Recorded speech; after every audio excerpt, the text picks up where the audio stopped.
নোয়াখালীর কিছু ছাত্রী ছেলে মেয়েদের ভিডিও দেখি মাঝে মধ্যে।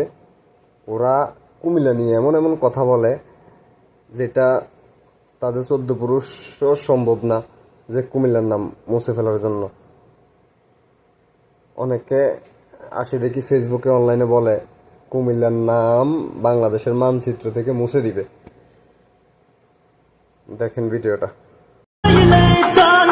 কুমিল্লার পোলাপান অলরেডি বুঝে গেছস নোয়াখালীর মানুষ কি জিনিস। কিছুদিন অপেক্ষা কর, বাংলাদেশের মানচিত্র থেকে তোদের জেলার নামে মুছে যাবে।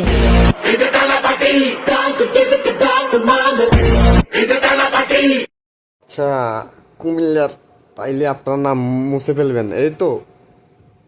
ও, আপনার 14 পুরুষ যারা আছে তারা নাম মুছতে পারে কিনা কুমিল্লার চেষ্টা করে দেখেন।